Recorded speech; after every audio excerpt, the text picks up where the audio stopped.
مرحبا وكيف الحال؟ هل انت من الناس اللي بتدور على موضوع البلغم بس في فترة الشتاء لما يجيك؟ او حتى بعضكم ما بدور عليه اساسا، ما هو بيروح وبيجي لحاله؟ او انت من الناس اللي بكركب لك حياتك وبتحول لموضوع منغص بنقص عليك حتى نفسك، بيجيك ليلا ونهارا طول فترة السنة بلا استثناء، بخليك تبعد عن غيرك حتى تتخلص منه، والبعض بيضطر يبلعه. بحلقتنا اليوم رح نشوف ليش عندنا 44% من اللي عبوا الاستبيان عندهم بلغم، 5% من اللي عبوا الاستبيان بيجيهم البلغم بعد ما ياكلوا الخبز وهذا متوقع، 7% ما بفارقهم البلغم لانهم مدخنين، بينما 21% ما بيعرفوا لا الاسباب، بيعرفوا انهم عندهم سعلة مزمنة وبلغم مزمن بدون تشخيص. اما 66% الحمد لله ما بيجيهم الا نادرا. بحلقتنا اليوم رح نحكي عن كل ما يتعلق في هذه الظاهرة اللعينة عن البلغم. حنحكي عن الأسباب اللي بتخلي البلغم يجيك أساسا حتى تقدر توقفها، حنحكي عن أنواع البلغم وتدرجه ولإيش دلالات كل لون من ألوانه، بالإضافة الأهم رح نحكي عن إيش التوصيات اللي ممكن من خلالها تقلل من البلغم وتسرع من طرد جسمك لإله، والأهم نحكي عن متى بتحول البلغم لخطير وإيش هي أخطر أنواع البلغم وهل بضر إنك تبلعه فعلا، والأهم قديش المدة الزمنية اللي ممكن تتخلص منه كمان. كل هذا وأكثر رح نجاوب في حلقتنا لليوم، فأكيد كالعادة جيب ورقة وقلم وفنجان قهوة، خلينا نبلش نكتب كل التفاصيل. البلغم هو مادة مخاطية لزجة بتختلط باللعاب وبتخرج من خلال الفم أثناء التعرض لعملية السعلة وتراكمها داخل الجهاز التنفسي، بتنفرز في الأنف في أعلى البلعوم وأعلى الفم، بالإضافة لداخل الرئة والحويصلات الهوائية والشعب الهوائية. بتم إفرازها لسبب واحد، هي حماية البطانة اللي بتقوم الجوبلت سيلز فيها بإفراز هذه المادة. بكل بساطة داخل الرئة في عبارة عن شعيرات بتضلها أول بأول تطلع هذه المواد اللي بتسكر مجرى التنفس إلى الأعلى، ولما تتراكم بتم السعال حتى أنت تقذفها خارج الرئة.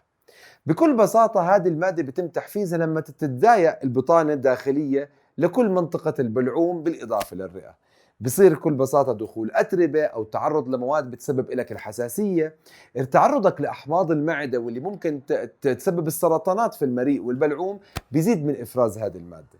بكل بساطة هذه المادة عبارة عن حماية لك، وظهورها هو دلالة على وجود مشاكل، لأنه لو ما صارت المشكلة ما زاد إفرازها. واما اذا بنحكي عن اسباب اللي ممكن تخلي الشخص يصير عنده بلغم، فبكل بساطه جسمك بيصنع 1 لتر من البلغم يوميا، وبكل بساطه بيتم التخلص منه اول باول من خلال الجهاز الهضمي، لانه اذا تم افرازه باعتدال ما بتحتاج تطلعه من خلال السعال.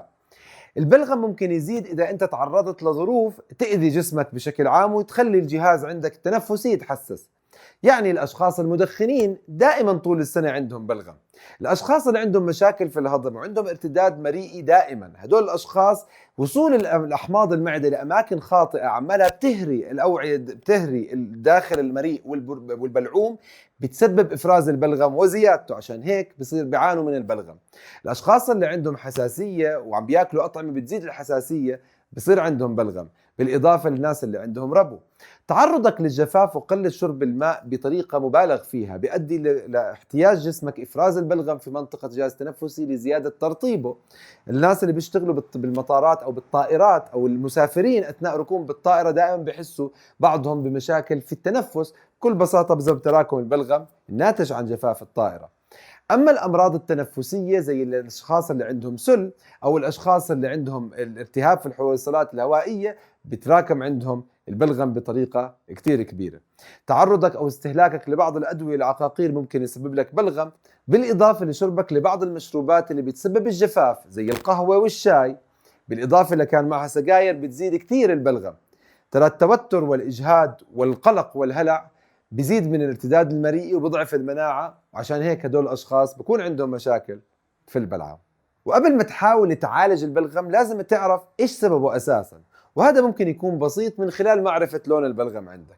البلغم الأصل ما يكون فيه لون، وإذا تحول لونه للأبيض فبنعرف إنه أنت عم تاخد أو بتتعرض لإشي بيسبب لك حساسية. فرضاً عم تاكل خبز وعم بيصير عندك بلغم لونه أبيض، معناته الخبز هو السبب الأساسي عندك للبلغم.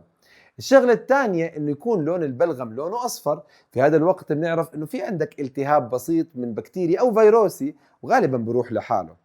لكن إذا تحول للون الأخضر ومع أو عماله بيزيد البلغم وما عم بخف، معناته الالتهاب الفيروسي أو البكتيري زاد أو اثنيناتهم مع بعض صاروا حفلة عاملين، وقتها ضروري تروح على دكتورك، ما تبالغ حتى تاخذ العلاج السريع. إذا كان البلغم عندك لونه أسود فبدك تكون حريص إنك تروح بسرعة على دكتورك، لأنه هذا التهاب فطري، والالتهابات الفطرية هي أكثر الالتهابات شراسة وأصعبها علاج. أما إذا كان الالتهاب عندك أو عفوا البلغم لونه رمادي، فهو رمادي بنفس اللون تبع رئة المدخنين، لأنه هو بلغم المدخنين. الأخطر أنواع البلغم هو البلغم اللي لونه أحمر وزهري، لأنه بكل بساطة بنعرف أنه هذا البلغم اللي على الزهري أو عبني هذا عبارة عن نزيف دموي، يعني في شعيرات دموية مجروحة، إما بسبب أنه هذا الشخص مريض سكري أو عنده نقص في الفيتامين سي، وبالتالي شعيرات دموية دائما عنده عم تنفجر، أو أنه عنده لا سمح الله في سرطان في الرئة، وممكن يطلع البلغم في دم إذا كان الشخص عنده فشل قلبي، وبكون عادة مع ضيق نفس بالإضافة لألم في الصدر. وهون وصلنا لأهم جزئية من حلقتنا لليوم، إنه كيف إحنا نعالج البلغم ونخليه يختفي من الوجود، لأنه الطبيعي ما يجيك البلغم إلا في لحظات معينة في السنة لما تمرض، إذا مرضت أساسا، خصوصا الأشخاص اللي بيعملوا حمية الكيتو واللي ما بياخذوا سكريات، لأنه مناعتهم ما شاء الله تبارك الله قوية. أول طرق للعلاج، إذا أنت مدخن فلازم توقف الدخان. ما تسأل ليش عماله بيجيك بلغم إذا أنت مدخن، ما تسأل ليش مرضى الكورونا كانوا يتوفوا لأنهم مدخنين. فأنت دائما وأبدا قلل فرص إصابتك بالأمراض اللي تأذيك طالما الموضوع بين إيديك. فإيقاف التدخين هو أهم الطرق لإيقاف البلغم، لأن هدول الأشخاص ما بتوقف عندهم البلغم طول السنة. الشغلة الثانية إنك تاخذ وتكثر من السوائل حتى ترطب، لأنه الجفاف بسبب البلغم، فأكثر من السوائل اللي ما بتسبب الجفاف. يعني ما تروح تشرب قهوة وشاي كتير، لأنه هدول الاثنين بسببوا الجفاف. فأنت روح اشرب الليمون ونعنع، بتكون دافي لأنه بطهر البكتيريا الموجودة، لأنه البلغم بيمسك البكتيريا.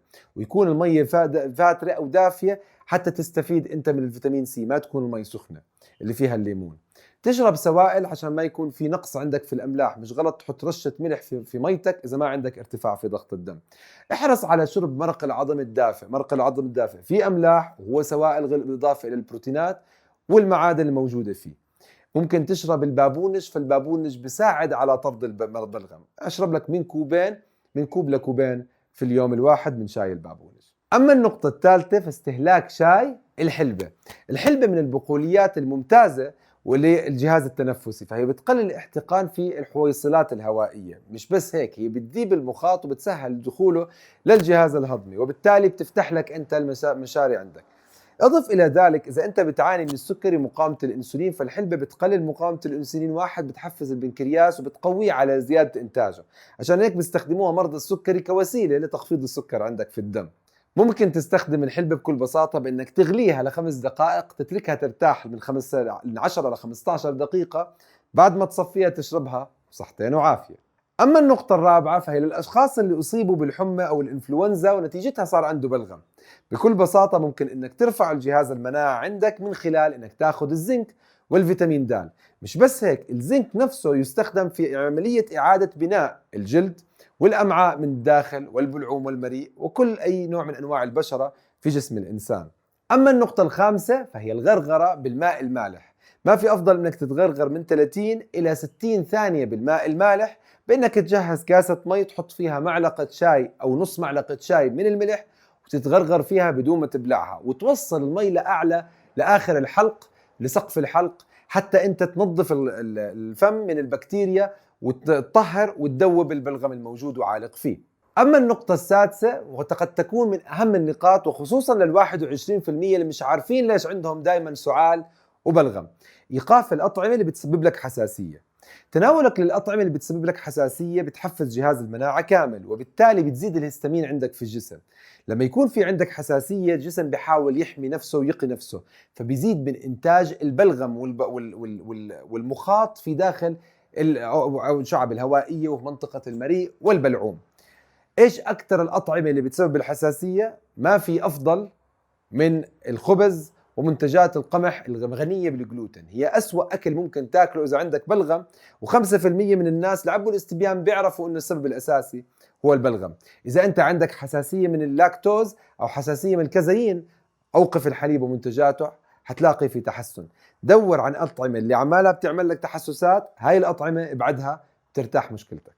أما النقطة السابعة فاليوم، فاستهلاك الأطعمة اللي بتطرد البلغم وبترفع المناعة وبتقتل البكتيريا. هاي الأطعمة عم نحكي عن التوم، فبكفي إنك تدقه وتتركه دقيقة وتاخده بتبلعه بلع مع المي أو مع الليمون والنعنع اللي برضه الثاني بيعقم وبقتل البكتيريا زيه زي الثوم. البصل قاتل للبكتيريا والفطريات، ممتاز إنك تدخله بالسلطات. أضف إلى ذلك دخل الكركم والزنجبيل في أكلك. ومن الخضار الزهرة أو القرنبيط والكرفس ممتازين لقتل البكتيريا ومليانين بالفيتامين سي والمغذيات الأخرى. أضف إلى ذلك الورقيات الخضراء، كلها بتقلل التحسس عندك في الجسم. وممكن تضيف مشروب الميرمية اللي حكينا فيه أول حلقة. ومش غلط إذا بدك ترتاح تاكل لك شوية فلفل، فالفلفل مباشرة بدوب وبيفتح الأنف عندك وبساعد على تنفسك، ممكن مؤقت لكن بيفيد. أما النقطة الثامنة والأخيرة لليوم فهي استنشاق الهواء الرطب. مش غلط تحط انت مي ساخنة او وتسخنها والبخار اللي بيطلع منها تستنشقه، فهذا الهواء اللي فيه رطوبة بيرطب لك الشعيرات الهوائية، الشعب الهوائية والبلعوم والمريء، وبالتالي بيقلل من حساسيته وجفافه، بيقلل من افراز البلغم عندك اذا كان سبب البلغم هو الجفاف. اما الجواب على السؤال قديش الوقت اللازم حتى نتخلص من البلغم، بكل بساطة بيعتمد على السبب، هل انت زلت السبب او لا. بس على افتراض انه كان مرض فهو بيروح مع زوال المرض، بده من 3 إلى 10 أيام. بينما الناس اللي عندهم حساسية مزمنة وبياكلوا أشياء بتضرهم أو بدخنوا، فالبلغم هذا ملازم لهم مدى الدهر لحتى ما يوقفوا العادة اللي سببت التحسس أساسا. معرفتك للسبب هو ثلثين العلاج، والتحقيق العلاج ما بصير إذا ما أوقفت سبب المرض. على كل، هل بضر انك انت تاخذ البلغم وتبلعه؟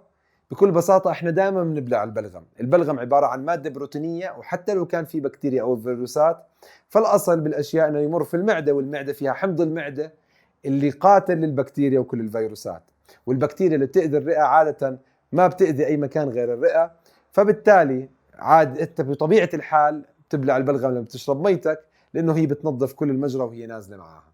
بنهاية حلقتنا اليوم اكتب لي بالتعليقات، هل انت من الناس اللي بتعاني من بلغم ولا الناس السليمين؟ واذا عندك بلغم ايش الطرق اللي بتستخدمها حتى تتخلص منه؟ وايش هي الاسباب اللي عرفتها اليوم خلال سبب البلغم عندك اساسا؟ بنهاية حلقتنا اليوم اكيد لا تبخل على غيرك بانك تنشر المحتوى، لانه زكاة العلم نشره، ونشر المحتوى خير. وما تبخل على حالك بانك تنضم للقناة وتكبس اشارة الجرس حتى تجيك اول باول اشعارات كل ما يخطر على بالي فكرة مفيدة لك. ما تنسى تعمل لايك، لأنه هذا الفيديو بفعلك بنتشر. وأكيد بدعوكم تتضموا لعالمنا الرائع بالفيسبوك، عالم سمارة كيتو أند فاستنج بلانت. وبدعوكم تتابعوني على الانستغرام وسناب شات وتويتر وتيك توك. وإذا بدكم معلومات إضافية عن ما حكيناه في الحلقة والمصادر فهي موجودة في المقال، مثبتة بالتعليقات وموجودة بصندوق الوصف. والأهم من ذلك، إذا أنت عندك كحة ودائما موجودة بدك تتخلص منها بسرعة، اكبس الرابط اللي هون. وبشوفكم بالحلقات القادمة، وبأمان الله. مع السلامة. باي.